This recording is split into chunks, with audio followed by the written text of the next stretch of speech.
You ever show up to your own family dinner and realize everyone already knew you didn't belong there except you? They didn't yell. They didn't argue. They just packed my suitcase, set it by the door, and called it space. What I didn't know that night was that my grandfather had left a clause in his will, one my family buried, one that named me as the rightful heir to the house they had just kicked me out of. I spent 2 years in silence, studying estate law at night, while they toasted each other at brunch, thinking I was gone for good. But today, if you stay with me, you'll learn how to reclaim your voice without shouting, how to rise after being erased, and how healing doesn't require revenge, only courage and clarity. At the family's big heritage celebration, I showed up with a legal deed bearing my name. No speech, no drama. Just this: the house is mine. And no one had a word to say back. If you've ever been quietly pushed out of your own story, don't scroll past this. You need to hear this before someone rewrites your ending, without you in it. Before we dive into the story, if you're enjoying these meaningful stories, don't forget to hit that like button and subscribe to the channel so you never miss out on more. Now, let's start the story together. I brought my homemade butternut squash soup in a glass container, still warm from the stovetop. The lid fogged slightly as I stepped out of the car and into the crisp October evening. Ashland had turned golden, maples flaring red, the air sharp and dry like paper. I hadn't been to the Whitman house in a few weeks, and walking up the steps, I tried not to think about how Thomas hadn't answered my last text. Through the front windows, the dining room glowed.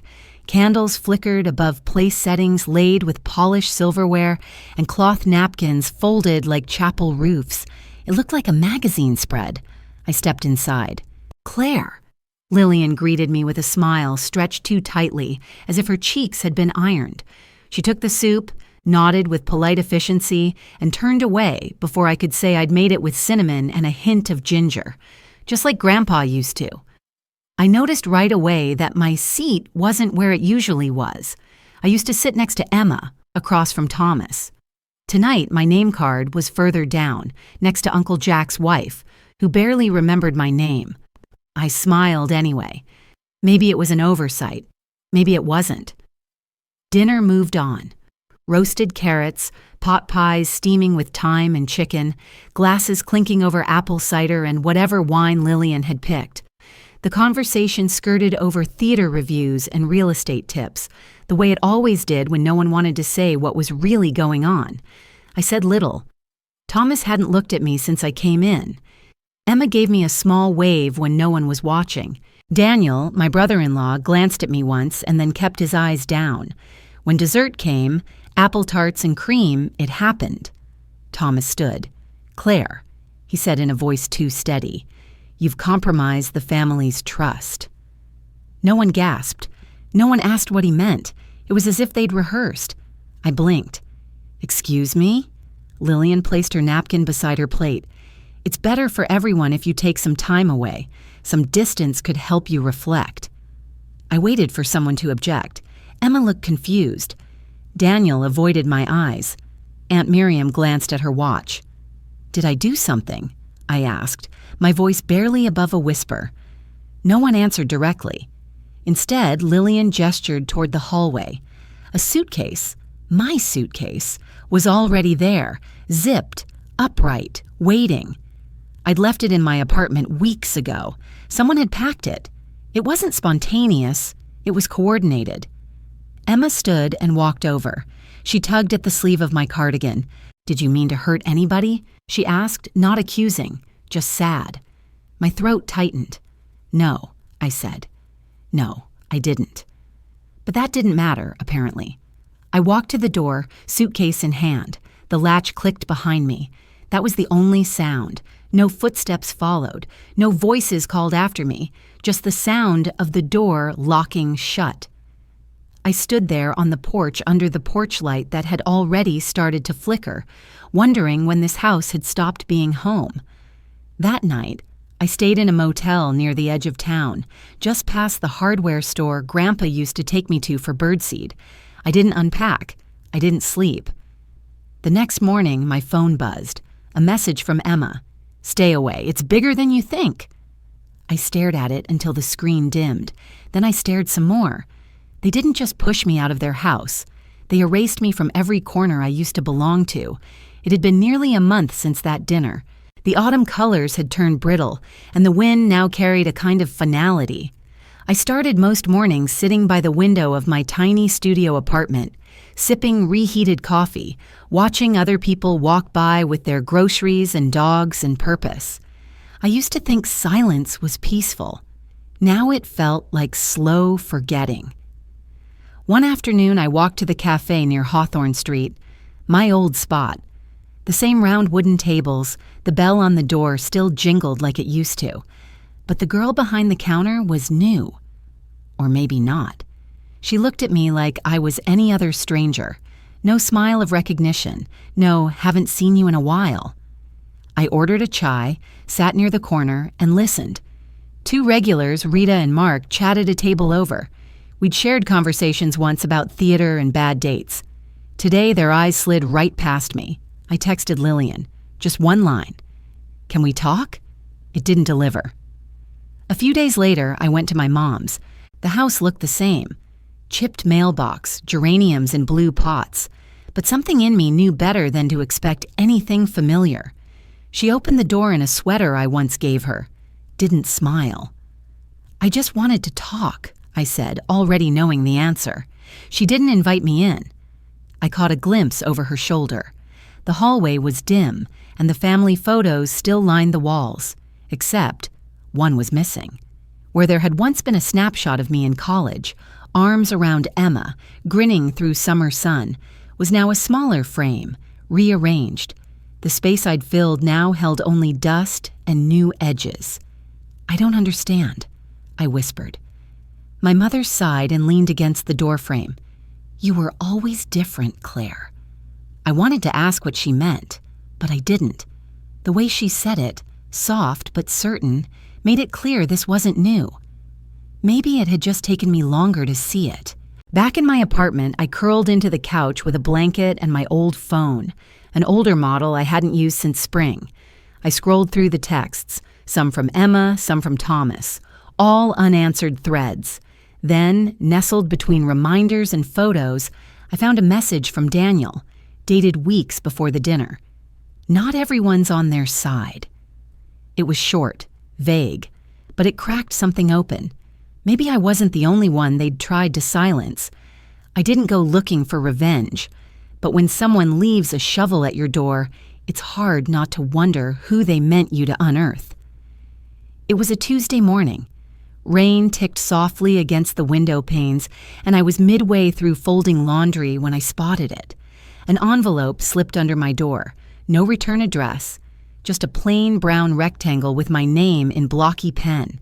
Inside, a flash drive and a note. "He meant it for you." I plugged it in, heart thudding like it knew something before I did. Voices. Not recent, slightly muffled, like recorded through a coat pocket. Lillian's tone, crisp and rehearsed. If she ever finds out, she'll sell it in a heartbeat. Daniel's laugh followed, low and smug.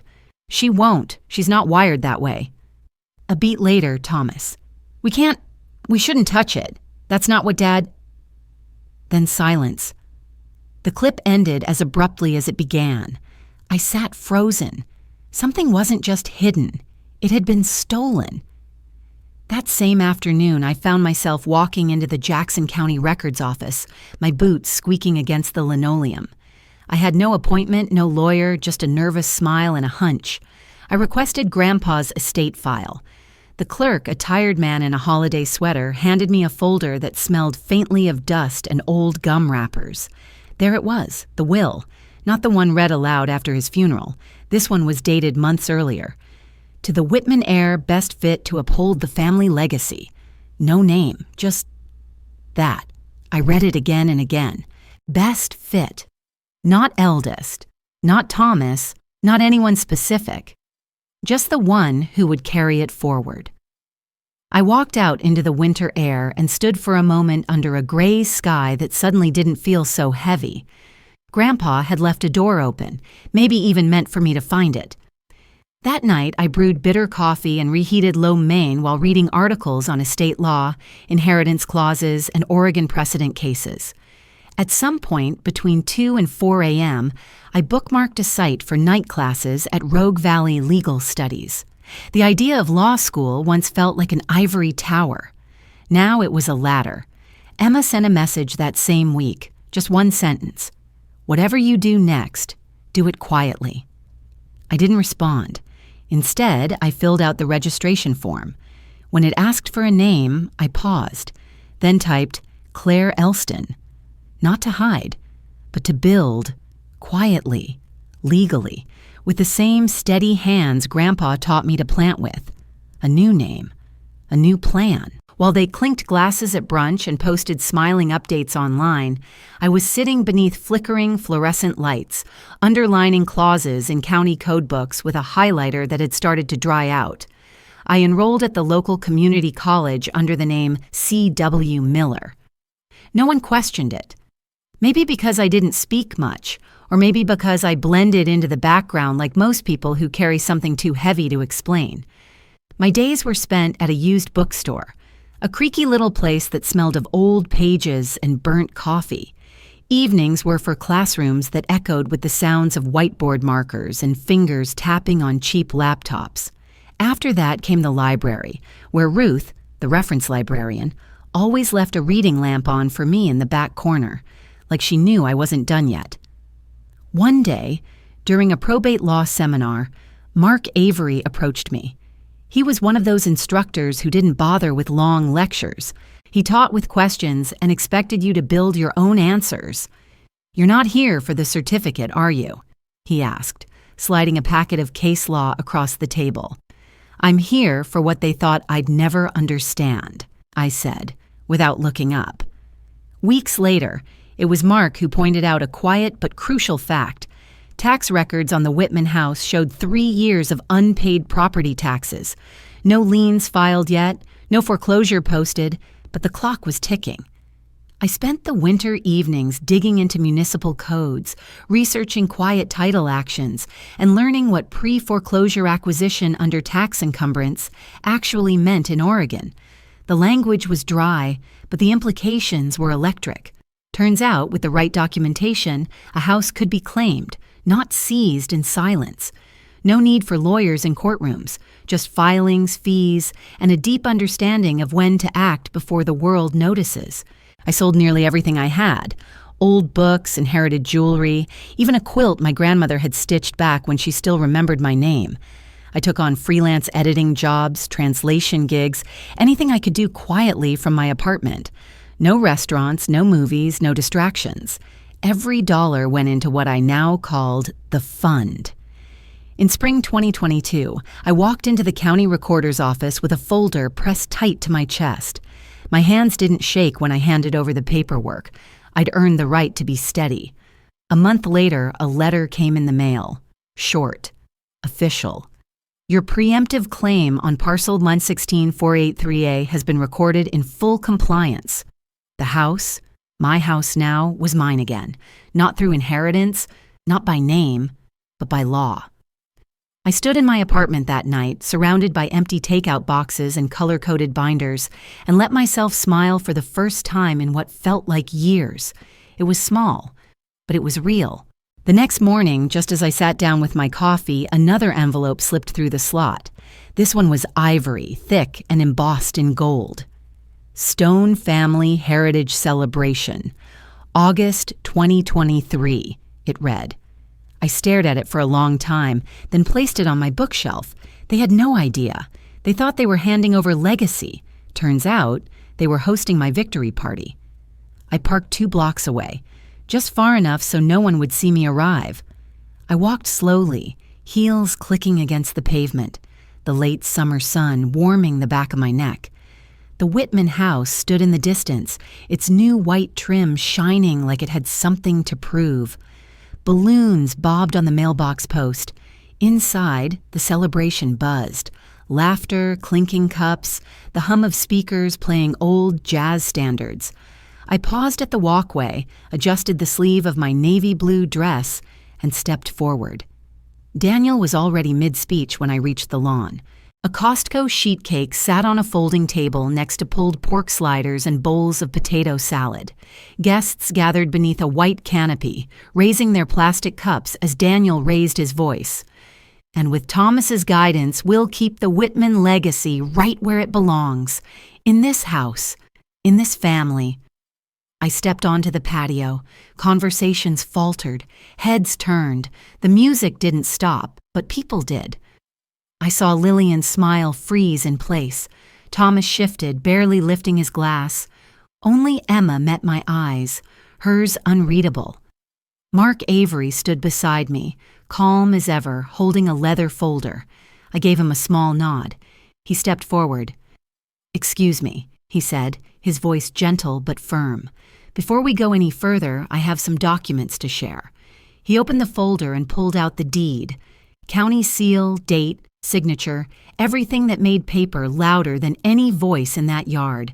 "Claire Whitman," Mark continued, "legally acquired this property via preemptive title under Oregon Tax Code 227.6. Ownership has been recorded and certified. The property is no longer part of the Whitman estate. It belongs to her." Murmurs rippled. A fork dropped onto a plate. Someone cleared their throat. Lillian stepped forward, holding up a printed copy of the old will. "This isn't what Dad intended. He left." Mark didn't flinch. "The clause you're referring to was voided due to delinquent taxes and breach of fiduciary duty. This," he held up the deed again, "is the standing document." Thomas lowered his drink, said nothing. I walked to the buffet table, slid the folder next to the lemonade pitcher, and turned around. No speeches, no scenes. I'd done what Grandpa said to do, let the paper speak. As I reached the edge of the lawn, I heard it. A voice behind me, clear, young, familiar. "Claire." I turned. Emma stood near the porch steps, taller now, shoulders squared. Her eyes held more questions than before, but also something else. Memory. Recognition. For a second, neither of us said a word. The party noise faded around us. She took one step forward, and I waited. I didn't want their apologies. I only wanted the echo of my name to stop hurting. It was a still January evening, the kind that held its breath before nightfall. Frost gathered quietly on the porch railings, painting the wood silver. The yard looked smaller than I remembered, or maybe I'd just stopped looking at it through the lens of absence. I pulled into the driveway slowly. No music, no heat blasting. Just silence and the soft tick of the engine cooling as I turned it off. For a while, I stayed in the car, staring at the house. The lights inside were off. A thin plume of smoke drifted from the chimney. Someone had been there recently. It didn't matter who. I stepped out, boots crunching against the frozen ground. The smell of cedar clung to the air, laced with the sharp bite of winter. Then I saw her, Emma. She emerged from the side path, her breath visible in the cold. She didn't wave, just walked toward me slowly like she wasn't sure whether to speak. "We didn't all believe them," she said, her voice quiet but steady. I nodded but said nothing. There was nothing I could say that would unweave the past, and nothing I needed from it now. I reached into my coat pocket and pulled out the brass key, Grandpa's spare, the one he kept in an old coffee tin behind the shed, just in case someone got locked out during a storm. I bent down and slid it gently beneath the corner of the welcome mat. Emma's eyes followed the motion. She didn't ask what it meant. I turned, walked back to my car, and opened the door. Just before I sat down, I glanced over my shoulder one last time. The house stood in full view. Its windows reflected the last orange streaks of daylight. Once it had held my laughter, my childhood, my ache. Now it held none of me. Emma stood at the top of the steps, her hands clasped in front of her. She didn't move, and I didn't wave. I closed the car door, shifted into gear, and pulled away from the curb like I was easing out of a memory. Not every scar fades. Some just stop needing to be explained.